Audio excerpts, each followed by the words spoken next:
अस्सलामुअलैकुम वरहमतुल्लाहि वबरकातुहू। सरकारी मुलाजमीन के लिए रिटायरमेंट पॉलिसी 2024 का ऐलान कर दिया गया। सिविल सर्वेंट एक्ट में तरमीम।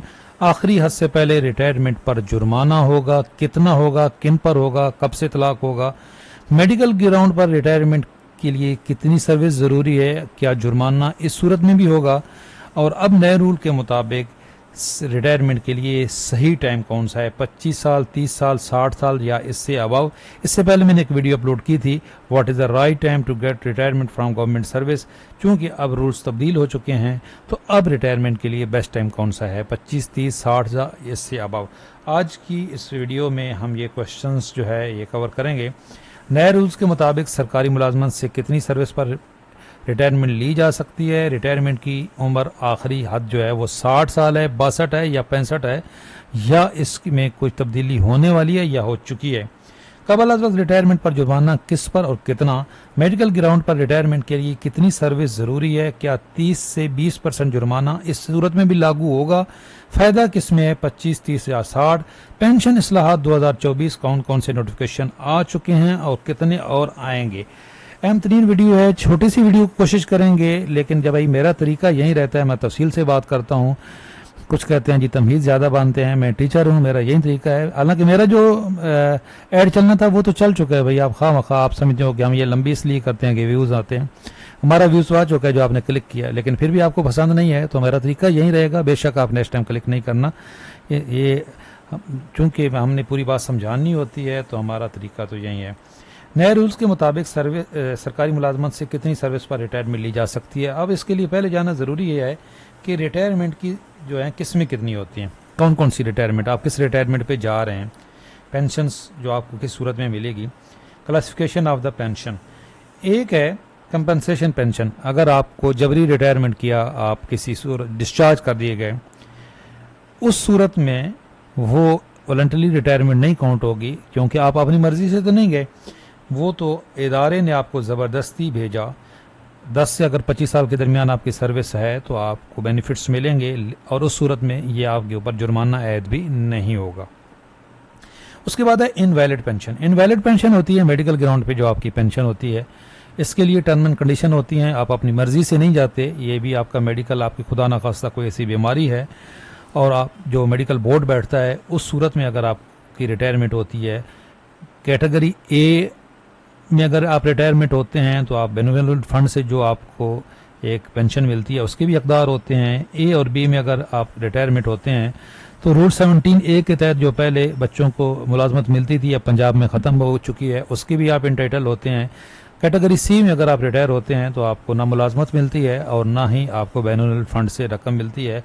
इस सूरत में भी आपकी ये वॉलंटरी रिटायरमेंट काउंट नहीं होगी। ये रिटायरमेंट के लिए सर्विस कितनी ज़रूरी है मेडिकल ग्राउंड पे, तो इसके लिए 5 साल सर्विस पे भी आपको मेडिकल ग्राउंड पे रिटायरमेंट दी जा सकती है, लेकिन आपको बेनिफिट्स रिटायरमेंट के नहीं मिलेंगे। पेंशन ग्रेजुएटी नहीं मिलेगी, जो आपके पैसे जमा होंगे वही आपको मिल जाएंगे। ये वीडियो के डिस्क्रिप्शन में ये मैं PDF दे दूँगा। और एलिजिबिलिटी जो सर्विस 5 साल पे आप ले तो सकते हैं, लेकिन जो बाकी आपको बेनिफिट्स हैं वो 10 साल सर्विस कम से कम ज़रूरी है जी। ये देखें, अगर आपकी 10 साल सर्विस हो गई है तो आपको तमाम बेनिफिट्स मिलेंगे। और मैंने आपको पहले बता दिया कि इसके लिए अगर आपकी कैटेगरी ए है तो आपको बेनिफिट फंड से बेनिफिट्स भी मिलते हैं। तो इस सूरत में भी अगर आप मेडिकल ग्राउंड पे रिटायरमेंट लेते हैं तो ये जो जुर्माना ऐड किया गया है इस नोटिफिकेशन में, ये वाला नोटिफिकेशन जो आया है जो वॉलंटरी रिटायरमेंट, ये जुर्माना आप पे लागू नहीं होगा अगर आप मेडिकल ग्राउंड पे रिटायरमेंट लेते हैं। ये जुर्माना होगा जी जो आपकी प्री मैच्योर रिटायरमेंट है, आपकी खुद आप रिटायरमेंट लेते हो, कबल अज़ वक्त रिटायरमेंट जिसे कहते हैं, जो इसमें यहाँ पे आगे ये क्वालिफाइंग सर्विस रिटायरिंग पेंशन जिसे कहते हैं। तो ये 25 साल सर्विस पे आप रिटायरमेंट ले सकते हैं।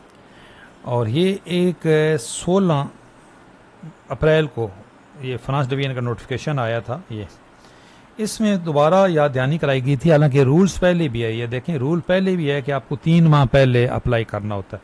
इसमें दोबारा रूल्स की याद दहानी कराई दी गई थी कि अगर आपने कबल अज़ वक्त रिटायरमेंट लेनी है तो 3 माह पहले आपको अप्लाई करना है। ये 16 अप्रैल 2024 का नोटिफिकेशन है। अब आप अगर 3 महीने पहले अप्लाई करेंगे तो आपको जो मुकर्रर डेट है उस पर आप मिल जाएगी। फॉर एग्जांपल अगर आप जुलाई से पहले रिटायरमेंट लेना चाहते हैं तो आपको फरवरी में अप्लाई करेंगे, मार्च, अप्रैल, मई और फिर आपको जून। तो इसी तरीके से आप 3 माह लाजमी है पहले।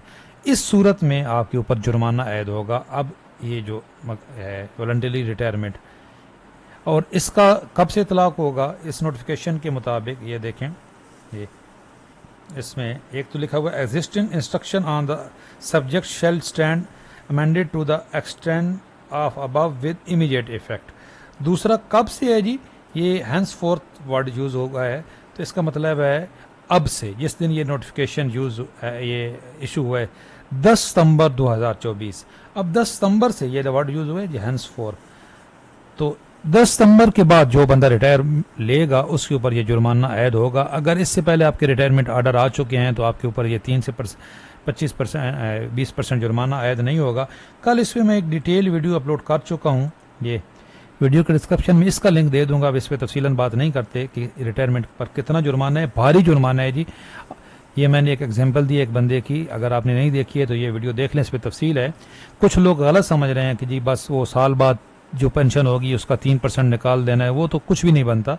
लेकिन ये पहले ही जब आपकी ग्रॉस पेंशन होगी उसी के ऊपर ये कट लग जाएगा, और ये कम्यूट में भी नुकसान है और उसमें आपकी जो पेंशन में भी, तो ये काफ़ी भारी नुकसान है। ये 10 सितंबर के बाद जो रिटायरमेंट जिनका होगा। अगर दूसरा हमारा सवाल था रिटायरमेंट की उम्र की आखिरी हद 60, 62 या 65। भाई अभी तक जो है वो 60 साल ही है। ये एस्टेब्लिशमेंट डिवीजन की तरफ से एक सजेशन दी गई थी 62 साल की, फिर वजीर ख़जाना ने प्रेस कॉन्फ्रेंस में ऐलान किया था 65। इसके अलावा और कोई अभी तक डॉक्यूमेंट नहीं आया जी। एक है 62 साल की एस्टेब्लिशमेंट डिवीजन की रिकमेंडेशन है, और 65 साल वजीर ख़जाना ने कहा था। अभी तक इस पर कोई पेशरफ्त नहीं हुई है जी। आज तक 60 साल ही है जी, कल इसमें कुछ हो सकता है तब्दीली आ जाए। कबल अज वक्त रिटायरमेंट पर जुर्माना किस पर और कितना, ये मैं अभी बता चुका हूँ कि आप वो वीडियो देख लीजिएगा। मेडिकल ग्राउंड पर रिटायरमेंट के लिए कितनी सर्विस ज़रूरी है इसका जवाब भी दे चुका हूँ, और इस पर आपका इतलाक नहीं होगा। फ़ायदा किस में है जी, अभी हम इस पर बात करते हैं। फ़ायदा किस में है? फ़ायदा जी अगर ये इधर 25 साल में आप रिटायरमेंट लेते हैं तो आपको जुर्माना भी अदा करना होगा, और आप लीव इनकैशमेंट भी नहीं ले सकते, और ये मैंने कल भी बताया है। और लीव इनकैशमेंट के लिए पंजाब के अंदर रूल 26 साल है और वफाक के अंदर 30 साल है। 25 साल पे आप रिटायरमेंट लेते हैं तो आप न तो लीव इनकैशमेंट ले सकते हैं और जुर्माना भी ज़्यादा है। 30 साल के पे अगर आप रिटायरमेंट लेते हैं और या 30 साल आपको हो चुके होते हैं तो एक तो लीव इनकैशमेंट भी है। दूसरा फ़ायदा ये होता है कि जो हमारा कैलकुलेशन का फार्मूला है उसके अंदर, ये मैंने कल बताया था, यहाँ पे जो कैलकुलेशन का हमारा फार्मूला है ये देखें, ये लास्ट पे drawn multiply by 7 multiply by length of service. Length of service अगर 30 साल से ऊपर है तो 30 ही मल्टीप्लाई होगा, और 30 से कम है तो वो यहाँ पे लेंथ ऑफ सर्विस लिखी जाएगी। इसलिए अगर आप इंतज़ार कर सकते हैं तो 30 साल का तो लाजमी करें ताकि आप फार्मूले में यहाँ पे आपका 30 आ जाए। दूसरा जी 60 ईयर्स पे अगर आप जाना चाहते हैं तो अब इस वक्त 60 साल पे रिटायरमेंट लेने पे कोई नुकसान नहीं है। नुकसान होता जी अगर खुदा ना खास्ता ये वाली जो अमेंडमेंट है ये कर दी जाती, यहाँ पे calculation of the grass pension, ये फार्मूला तब्दील हो जाता तो 60 साल पे रिटायरमेंट पे भी बहुत भारी नुकसान था। ये इसका नोटिफिकेशन नहीं आया, और मेरा ये जो ओपिनियन है या मेरी राय है कि अभी ये इसका इंशाल्लाह नोटिफिकेशन आएगा भी नहीं। तो 60 साल अब बेस्ट टाइम है जी रिटायरमेंट के लिए, क्योंकि इस पर कोई जुर्माना भी नहीं है और आगे पे स्केल वगैरह भी रिवाइज होंगे तो उसका आपको बेनिफिट मिल जाएगा। अगर आपको जल्दी नहीं है ना जी तो आप 60 साल तक सर्विस करते रहें। अब जो उससे पहले तो जुर्माना भी है और हो सकता है इंशाल्लाह पे स्केल भी रिवाइज हो जाएंगे। अगर आपकी एज इस वक्त 55, 57, 58 साल है तो आप इंतज़ार करें, आप रिटायरमेंट न लें। अब पहले लोगों ने धड़े धड़ रिटायरमेंट ली है इससे बचने के लिए, ये जो कैलकुलेशन थे। अब इसका नोटिफिकेशन तो नहीं आया तो आपके ऊपर वो जुर्माना पहले वाला तो लग जाना है, और उसका नुकसान आपको कम्यूट में भी है, जो पेंशन रिस्टोर भी होगी उसमें भी है। तो अब बेहतर ये है कि आप 60 साल तक रिटायरमेंट लेते रहें, सर्विस करते रहें। पेंशन इस्लाहत के कौन कौन से नोटिफिकेशन आ चुके हैं जी? ये नोटिफिकेशन जी अभी तक special family pension, voluntary retirement और ऑर्डनरी फैमिली पेंशन, ये 3 ही आए हैं जी। इसके अलावा और कोई नोटिफिकेशन नहीं आया।